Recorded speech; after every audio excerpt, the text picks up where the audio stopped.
নমস্কার বন্ধুরা, রিঙ্কু কিচেনে আপনাদেরকে স্বাগত জানাই। চলে এসেছি আজ আমি নতুন একটা রেসিপি নিয়ে। আজকের রেসিপি হচ্ছে মটন। আজ আমি মটন মশলা বানিয়ে দেখাবো। আর মটন মশলাটা এভাবে বানালে খেতে অসাধারণ হয়, তার জন্য আপনাদের কাছে পুরো ভিডিও দেখার অনুরোধ রইল। মটন মশলা বানানোর জন্য প্রথমে আমি 700 গ্রাম মতো মটন নিয়েছি। আর মটনটাকে ভালো করে জল দিয়ে ধুয়ে পরিষ্কার করে নিয়েছি। এবার এটা সাইডে রেখে এই রেসিপির জন্য মশলা বানিয়ে নেব। তার জন্য একটা মিক্সি জার নিয়ে নিলাম। এই মিক্সির মধ্যে দিয়ে দিচ্ছি 4টি মাঝারি সাইজের পেঁয়াজ। একটা পেঁয়াজকে 4 টুকরো করে দিয়ে দিলাম। আর দিয়ে দেবো 15 থেকে 20টা রসুনের কোয়া। আর দিয়ে দিচ্ছি 1.5 ইঞ্চি মতো আদা। আদাটাও আমি ছোট ছোট টুকরো করে কেটে নিয়েছি। এবার পেঁয়াজ, আদা আর রসুনটা বেটে নেব। অল্প জল দিয়ে পেঁয়াজ, আদা, রসুনটা বেটে নিয়েছি। এবার একটা বাটির মধ্যে ঢেলে নিলাম। বাটিটা সাইডে রেখে আবারও মিক্সি জারটা নিয়ে নিলাম। এবার এই মিক্সির মধ্যে দিয়ে দিচ্ছি 3টে টমেটো। টমেটোটা আমি ছোট ছোট টুকরো করে কেটে নিয়েছি। আর দিয়ে দেবো ঝালের জন্য 5-6টা কাঁচা লঙ্কা। ঝালটা আপনাদের স্বাদ মতো কম বেশি করে নেবেন। এবার টমেটো আর কাঁচা লঙ্কাটা স্মুথ করে বেটে নিব। টমেটো আর কাঁচা লঙ্কাটা স্মুথভাবে বেটে নিয়ে একটা বাটির মধ্যে ঢেলে নিয়েছি। এবার রেসিপিটা বানানোর জন্য গ্যাসের উপর কড়াই বসিয়ে দিয়েছি। আর এই কড়াইয়ের মধ্যে দিয়ে দিচ্ছি 3-4 কাপ সরষের তেল। আপনারা সরষের তেলের বদলেও রিফাইন অয়েলে বানিয়ে নিতে পারেন। সরষের তেলটা ভালো করে গরম করে নেওয়ার পর দিয়ে দিচ্ছি 2টো মাঝারি সাইজে লম্বা করে কুচনো পেঁয়াজ। এবার পেঁয়াজটা নাড়াচাড়া করে লালচে করে ভেজে নিব। পেঁয়াজগুলো 4-5 মিনিট সময় নিয়ে লালচে করে ভেজে নিয়েছি।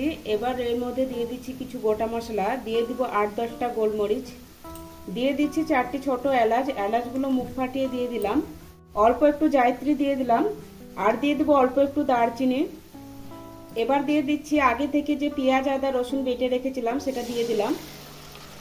নাড়াচাড়া করে ভালো করে মিশিয়ে নিব। আদা, রসুন আর পেঁয়াজটা 4-5 মিনিট সময় নিয়ে কষিয়ে নিব।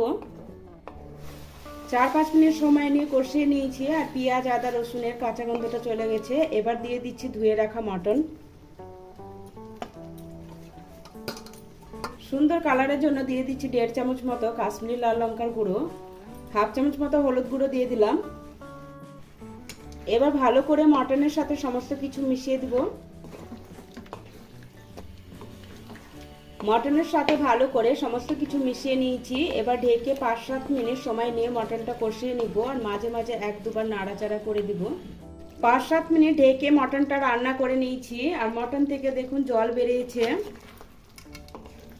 এবার দিয়ে দিব আগে থেকে যে টমেটো আর কাঁচা লঙ্কাটা বেটে রেখেছিলাম সেটা দিয়ে দিলাম। মটনের সাথে ভালো করে মিশিয়ে নিব। টমেটো আর কাঁচা লঙ্কার সাথে ভালো করে মিশিয়ে নিয়ে দিয়ে দিচ্ছি স্বাদ মতো লবণ। এবার দিয়ে দিচ্ছি 1 চামচ মতো ধনে গুঁড়ো। 1/2 চামচ জিরে গুঁড়ো দিয়ে দিলাম। জিরেটা আমি হামানদিস্তায় গুঁড়ো করে নিয়েছি। 1 চামচ মিট মশলা গুঁড়ো দিয়ে দিলাম। ছোট চামচের 1 চামচ গরম মশলা গুঁড়ো দিয়ে দিলাম। এবার ভালো করে সমস্ত কিছু মটনের সাথে মিশিয়ে নিব। সমস্ত মশলাগুলো মটনের সাথে ভালো করে মিশিয়ে নিয়েছি। এবার ঢেকে হাই ফ্লেমে 5-6 মিনিট মতো রান্না করে নিব। মটনটা ঢাকনা দিয়ে 5-6 মিনিট সময় নিয়ে হাই ফ্লেমে রান্না করে নিয়েছি। আর 1-2বার ঢাকনাটা তুলে নাড়াচাড়া করে দিয়েছিলাম। মটনটা খুব সুন্দর করে কষিয়ে নিয়েছি। দেখুন তেল ছেড়ে দিয়েছে। এবার দিয়ে দিচ্ছি 2 কাপ মতো জল। যেহেতু আমি মটনটা গ্রেভি রাখবো তার জন্য জলটা অল্প করে দিয়ে দিলাম। এবার জলের সাথে মটনটা ভালো করে মিশিয়ে নিব। জলের সাথে মটনটা ভালো করে মিশিয়ে নিয়েছি। এবার ঢাকনা দিয়ে লো টু মিডিয়াম ফ্লেমে 10 থেকে 15 মিনিটের জন্য রান্না করে নিব।